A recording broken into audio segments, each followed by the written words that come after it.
Então, desses três momentos de recolocação, a gente tem o que eu comentei com vocês, né, sobre sair da empresa por vontade própria, para procurar uma outra oportunidade de trabalho, sair da empresa para tirar um sabático e outra sair da empresa por uma questão de incompatibilidade com ela, né, ser demitido ou não ter um perfil que a empresa estava buscando depois de um certo tempo, às vezes tem um remanejamento de estrutura e você já não cabe mais dentro daquela estrutura, ou até uma questão de performance, né? De não estar entregando aquilo que a empresa estava buscando. Isso mesmo. Então, nesses três momentos, o que eles têm em comum é que é um momento de transição, onde nós temos o desafio de repensar essa carreira, tá? O primeiro momento é olhar para si próprio, né? E procurar as oportunidades que. Olha, eu acho que agora eu consegui. Agora a Yara vai chegar.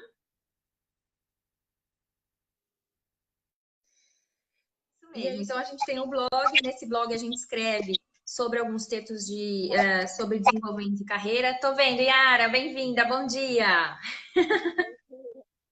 Só vou concluir meu raciocínio aqui, viu? E num dos textos que a Yara menciona, né, sobre a recolocação, ela coloca diversas perguntas que podem nos ajudar nesse primeiro desafio, que é entrar em contato consigo mesmo, né? Então, quais são os meus pontos fortes, o que eu vou fazer? E aí, Yara, vamos lá, você consegue continuar daí? Quer contar pra gente desse primeiro desafio? Sigo sim. Então, vou concluir meu raciocínio aqui, viu? Posso falar, Tice? Por favor, siga. Pessoal, desculpe, estou muito feliz de estar aqui com vocês. Estava aqui tensa, tentando resolver aqui, mas estamos aí. Então, a Tice já deu uma contextualização, né, dos momentos dos contextos onde essa recolocação pode acontecer, não é? Que porque perdeu o emprego, ou você está trabalhando e quer buscar uma nova recolocação porque algo tá te deixando insatisfeito, ou você pediu demissão também para fazer um sabático, ou porque você estava montando um negócio próprio, ou porque você trabalhava como consultor. Então, esses todos são contextos, né, em que esse processo de recolocação pode acontecer. E isso tudo envolve mudança, né? E envolve uma transição, né? A mudança é a coisa mais rápida, né? Por exemplo, hoje eu estou aqui, amanhã eu estou lá. Então, isso é uma mudança. Só que antes da mudança acontecer, pode não, ocorre uma transição, né? E essa transição, pode ser diferente em cada um desses contextos, né? Então, a pessoa que tá trabalhando, o desafio dela é conciliar essas duas coisas, né? Manter aquele emprego funcionando bem e, ao mesmo tempo, ter tempo para buscar a recolocação, né? Então, ela tem que fazer dois pratinhos girarem ao mesmo tempo. A pessoa que perdeu o emprego, ela tem que passar por um tipo de luto, né? Ela, repentinamente, está em outra situação, né? Às vezes ela não estava esperando. Mas é importante saber que todos esses contextos envolvem uma transição, e muitas vezes essa transição ela começa muito antes da mudança efetiva acontecer, né? Ou você começa a ficar insatisfeito com aquele emprego, com aquela função, mesmo que você vá ser mandado embora, é uma surpresa, mas às vezes alguns indícios já começam a se manifestar. Então, estar atento a isso é importante. Agora, para você como lidar, né, com essa situação? Então, acho que era o que a Tia estava começando a falar, né? Que a gente É, tem alguns, né, a encarar e a superar, né? Então, acho que o primeiro desafio é a gente fazer uma ampliação do autoconhecimento, porque durante toda a nossa carreira a gente foi adquirindo competências, foi adquirindo conhecimentos, foi adquirindo experiências. E esse pode ser um bom momento para fazer um balanço de tudo isso, né? Quais são os recursos que eu tenho disponíveis hoje para poder encarar esse processo, né? E responder algumas perguntas, alguns questionamentos, se fazer alguns questionamentos, né? Quais são as competências que eu tenho desenvolvidas, quais são os conhecimentos que eu já adquiri, quais são as minhas experiências, quais são os meus valores. Isso é muito importante, né? Quais são os meus valores, porque dependendo dos meus valores, eu vou direcionar as minhas escolhas de carreira, né? E às vezes eu posso estar em situação de querer mudar, sair de uma empresa, porque alguma coisa pode não estar em consonância com meus valores, né? Então, esse primeiro momento é isso, é assim, olhar para dentro, né? E, e tentar identificar os recursos que eu já tenho e para mais para frente poder até identificar os que eu preciso desenvolver. O segundo desafio é olhar para o mercado, ou seja, né? Aí eu olhei para dentro, agora vou olhar para fora. Como é que está o mercado? O país onde eu estou vivendo está em crise, não está em crise? Como está a minha área, né? Ela é uma área que está em alta, por exemplo, no Brasil, até ainda, né, a área imobiliária está meio parada. Então, assim, como é que a minha área está se comportando no mercado? Quais são as disponibilidades de vaga no mercado? Quais são os meus relacionamentos, os relacionamentos que eu já tenho que podem me apoiar nesse processo? Então, essas são algumas das perguntas e das reflexões desse segundo desafio, que é fazer um mapeamento, né, desse mercado e entender como está funcionando nesse momento. E um terceiro desafio, aí você vai ter que fazer uma análise desses dois primeiros desafios, vamos dizer, quem eu sou, o que eu tenho para oferecer versus o que eu percebi que o mercado está buscando. E é nesse momento que, de repente, você vai descobrir que você precisa desenvolver uma nova competência, ou você precisa fazer um novo curso para adquirir um novo conhecimento. Então, como o mercado muda muito, né? Atualmente, a mudança é muito rápida e a gente precisa estar atento a como acompanhar isso, né? Quais são as competências que o momento atual está exigindo e que o futuro vai exigir para poder ter essa preparação, né? Não sei, claro, eu entrei assim correndo, querendo falar. É isso mesmo, mas que bom, você conseguiu colocar atualizar. Yara, acho que tem que abaixar um pouco o volume, que está dando eco aqui. Tá. E legal, obrigada, viu, Yara? Conseguiu sentar na janelinha, pegou o trem andando, sentou na janelinha, isso foi bom. E uma questão que eu acho interessante a gente colocar aqui, pessoal, é o networking, porque muitas vezes quando a gente está trabalhando, a gente não se preocupa muito com isso, né? Outra questão que a gente também não se preocupa muito, atualização de currículo, né, Yara? Preparação para uma entrevista, são questões que quando a gente está trabalhando, a gente não tem muita preocupação, né? E aí, de repente, quando a gente se dá conta que não tem mais um emprego ou que está infeliz e quer mudar, acaba que isso acumula bastante, né, Yara? É um bom trabalho, porque quem está em recolocação tem o trabalho de procurar um trabalho, né? A gente fala. Então, o que implica em resgatar a sua rede de contatos, né? De networking, implica em atualizar seu currículo. Então, muitas vezes a gente nem se preocupa com o currículo quando eu estou há muito tempo numa empresa, e aí é um grande trabalho resgatar as experiências, os desafios que eu fiz, resultados que eu gerei para colocar nesse currículo. Eu acho que esse é um outro ponto importante que a gente vê quando faz trabalho de recolocação, né? Pessoal, se vocês têm perguntas, vão colocando aqui pra gente também, tá bom? Então, isso que a Tia estava falando faz parte do quarto desafio, né? Que eu organizei dessa maneira, que é você. Até então, a gente está meio que no momento de reflexão, né? Identificando coisas sobre mim, identificando coisas sobre o mercado, depois fazendo a conexão dessas duas coisas, né? Ou seja, que é o terceiro momento, que eu acho que eu não falei ainda. Então, esse terceiro momento é fazer essa conexão. Quem eu sou, o que o mercado está pedindo e se eu preciso desenvolver novas coisas, preciso correr atrás de mais conhecimento, preciso desenvolver alguma nova competência. Então, aí esse momento é um momento onde eu posso até fazer uma revisão dos objetivos que eu tinha frente ao que eu identifiquei no mercado, né? E o último momento, vamos dizer, o último desafio, que tem a ver com isso que a Tia estava falando, é você agir, né? Porque não adianta ficar só na reflexão. Esse é um momento de muita. Olha, a Eliana está aí, Tícia. É um momento de muita. Bem-vinda. Obrigada, viu, pessoal, que estão aqui. Esse é um momento onde você vai ter que se organizar, né?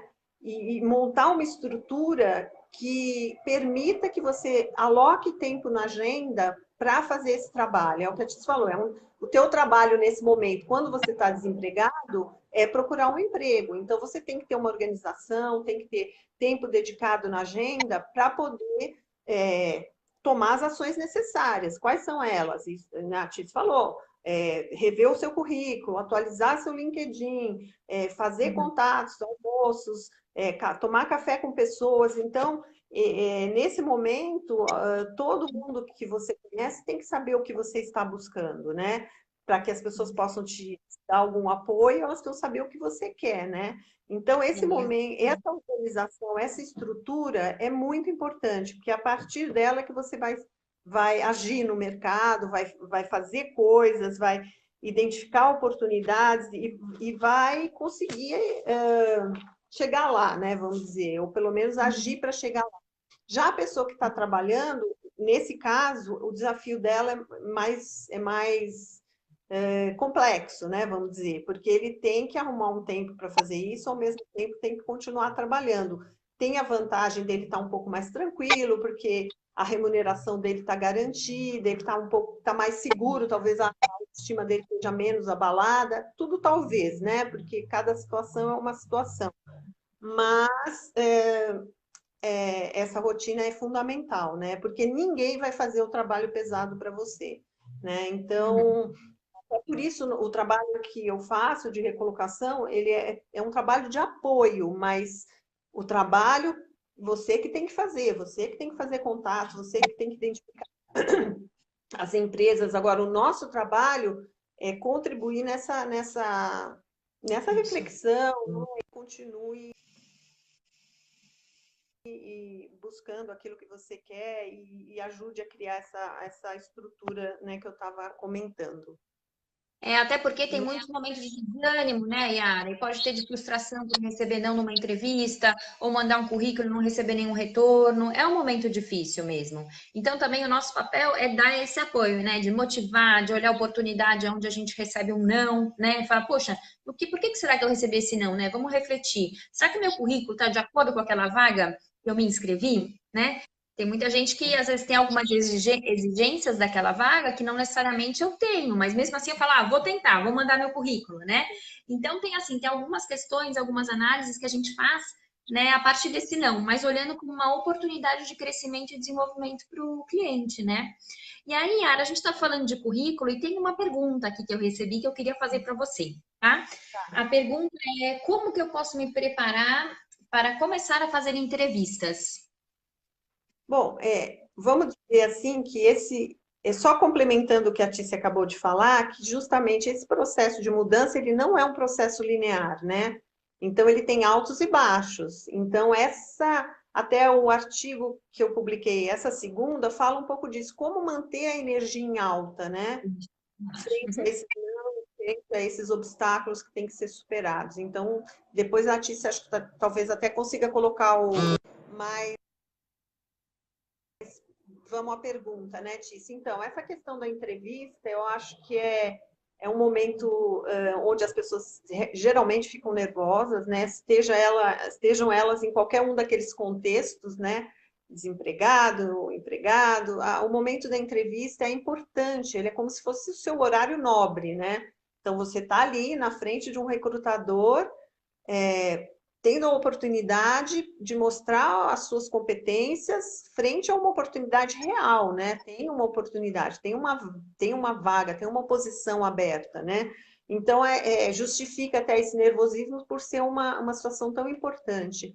Então, eu acho que se preparar é a coisa mais importante, né? E como fazer isso? Resgatar todo o seu histórico profissional, né? Para que você, quando chegar lá, você tenha as informações muito frescas na sua cabeça e não fica pensando, né? Então, ter esse histórico profissional escrito, detalhado, ter muito claros os seus melhores recursos para que, mesmo que o entrevistador não pergunte, você consiga encaixar isso durante a entrevista, né?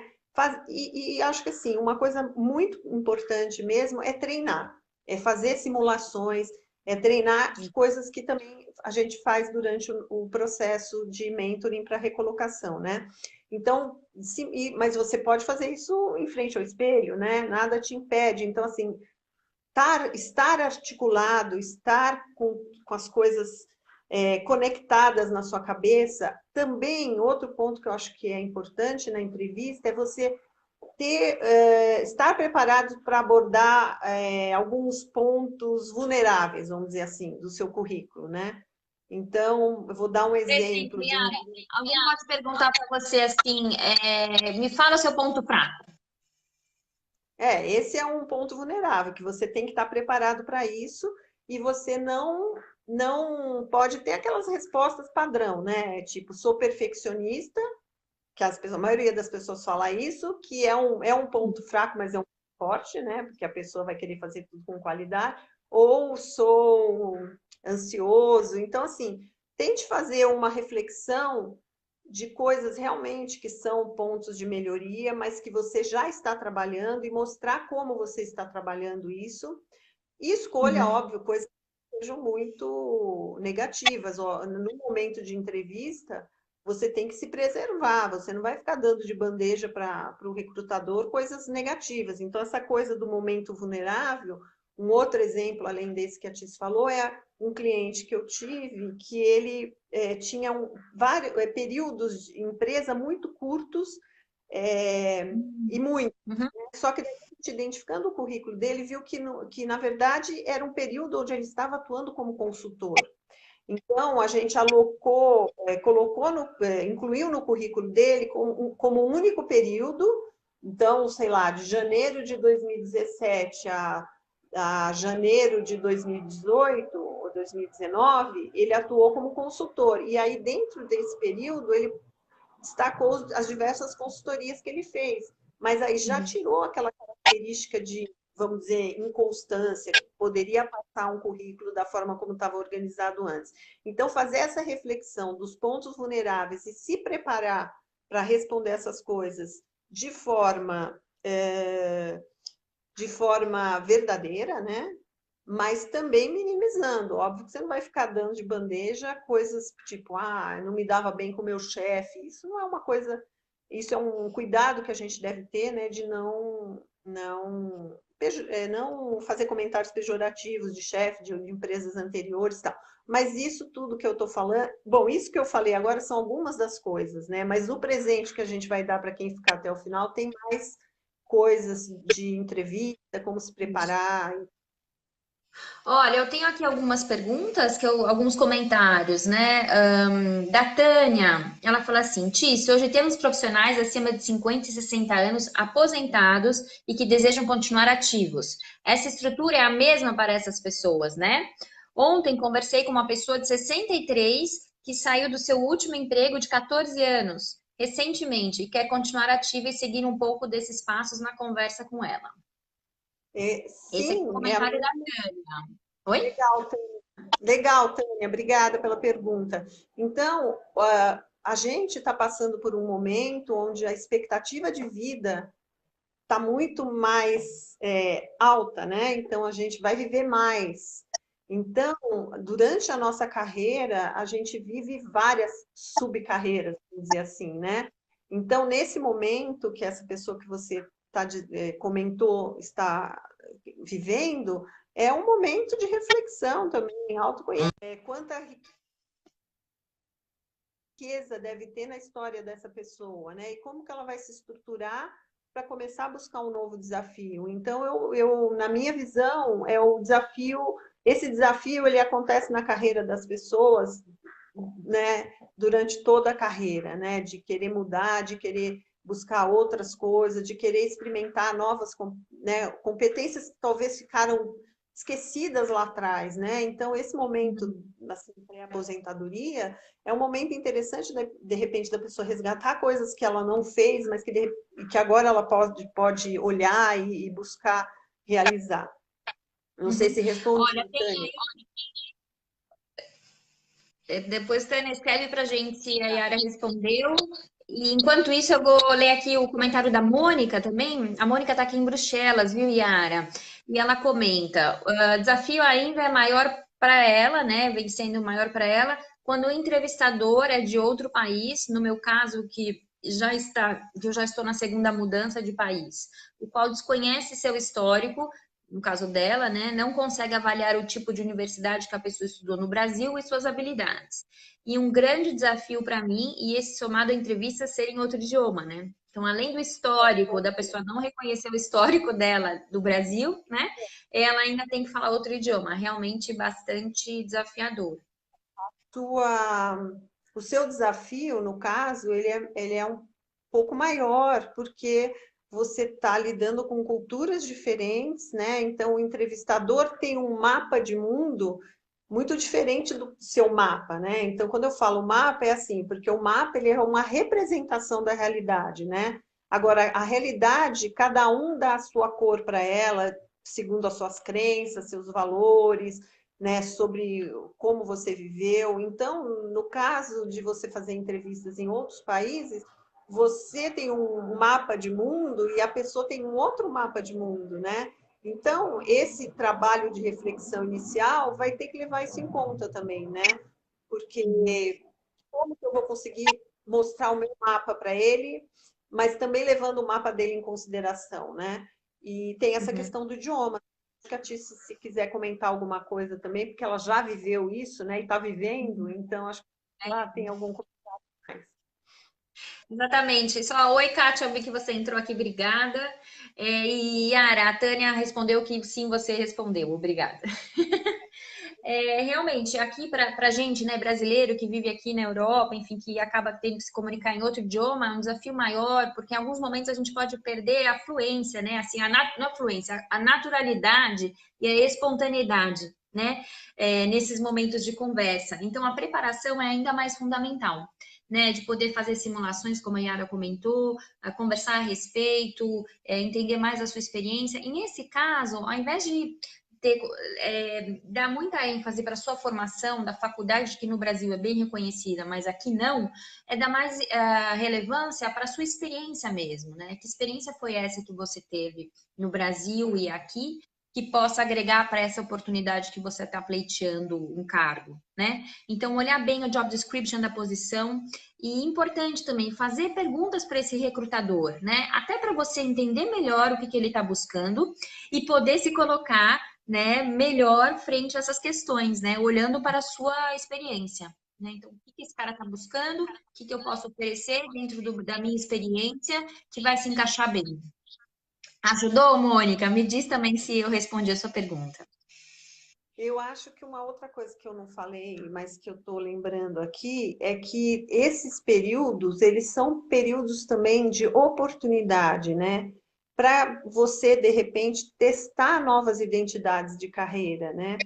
Então, como eu falei, né, no caso das pessoas de mais de 60, coisas que ficaram para trás e que, de repente, você olhando o mercado, você pode identificar que agora é um momento bom para aquilo. Então, é um momento onde você pode, de repente, fazer um estágio, assim, informal, numa outra área ou num outro papel, e experimentar coisas, né? E descobrir novas potencialidades e planos B, né? Coisas que podem te ajudar a entrar no mercado de maneiras diferentes, de fazer coisas diferentes. Então, acho que também olhar para a recolocação como uma oportunidade de experimentar coisas novas. E aqui, Yara, especificamente nessa reinvenção, a gente fala bastante de reinvenção profissional, porque às vezes a nossa formação aí no Brasil não é nem reconhecida aqui, e não necessariamente eu posso trabalhar na minha área de atuação. Então, a questão da reinvenção, olhar de novo, né, lá o primeiro desafio de olhar para si, entender suas potencialidades, é super importante, para ver se quais são as oportunidades que eu tenho nesse novo contexto, né? Então, isso é verdade, com certeza, concordo com você. Eu acho que Olha, a Kátia está falando que ela concorda com você nesse sentido, de encontrar nos novos papéis. É isso aí, Kátia, valeu. Isso mesmo. é, eu acho que Ah, e a Mônica fala, também, desculpa. ela fala que esse experimentar é fantástico, que ela vem fazendo isso também. Muito bom, Mônica, é isso aí. Fala, Yara, eu acho que a gente vai ter que terminar, viu? A gente já tem que ir para o final, que a gente já atrasou. Aqui são 1h40, aí são 8h40. Vamos indo para o final, então. Não, então, acho que a gente abordou os pontos principais, né? Eu acho que também esse momento de recolocação e de transição, na verdade, o momento de transição, que é aquela elaboração interna, aquela coisa adaptação psicológica, né? Esse movimento interno que vem junto com essa mudança, ele não acaba quando a pessoa consegue a recolocação, né? Aí vem outras etapas, ou seja, como eu vou ler esse novo ambiente, como eu vou me adaptar a ele, né? Então, a vida é isso, gente, não tem, não tem. A gente está sempre tendo que se adaptar, sempre tendo que se desenvolver, sempre mudar, né? Então, é isso. Exato. Eu digo que o momento de recolocação também é o momento que a gente tira o pé do piloto automático, né, Yara? E que não são muitos momentos na vida, né? Geralmente a gente está sempre no piloto automático. Então, a recolocação é uma oportunidade de tirar o pé do piloto automático e olhar para todas essas questões que você colocou, né? E, e é isso, Cris, bem-vinda, viu? Tô vendo que você entrou. Obrigada pela sua participação. Agora, gente, para a gente fechar, a Yara tem um presente para vocês e ela vai explicar um pouquinho o que que é. E quem quiser, escreve no comentário, eu quero, que a gente vai oferecer para vocês, tá bom? Então, eu Explica acabei para escolhendo, né, para esse presentinho aí, como a gente falou que a entrevista é o horário nobre, né, desse processo de recolocação, então é um arquivo, né, com alguns slides falando da preparação para a entrevista, né? Então, o que que eu preciso fazer antes, o que que eu posso fazer durante, o que eu devo fazer durante a entrevista e o que que eu devo fazer depois. Então, eu espero seja alguma coisa de valor aí e que contribua para o processo de vocês, né? Quem tiver nesse momento. Tá bom, pessoal? Olha, muito obrigada pela participação de vocês. Bom dia para quem está no Brasil, boa tarde para quem está aqui na Bélgica ou na Europa, enfim. E a gente vai se falando. Tem dois textos da Yara muito bons que estão lá no blog da questão de coaching, sobre o tema recolocação, que também aborda bastante o que foi comentado hoje aqui nessa live, tá? Peço desculpas novamente pelos problemas técnicos de conexão, mas que bom que a Yara entrou e deu certo e conseguimos passar a nossa mensagem, né, Yara? Isso aí, obrigada, pessoal. Desculpa mesmo desse comecinho aí, mas no fim eu consegui falar tudo. Eu tinha um roteirinho aqui para não esquecer nada. Acho que eu consegui falar tudo que eu gostaria e a gente vai se vendo de novo, né? Porque a gente quer fazer mais, porque é muito gostoso. Com certeza. Ó, gente, essa foi nossa primeira live juntas, então por isso também que a gente tem que dar esse, como se diz, Yara? Que a gente Dá possa, um assim... tempo para a gente. Exatamente. Obrigada, pessoal. Ótimo dia para todo mundo. Um beijão. Tchau. Tchau.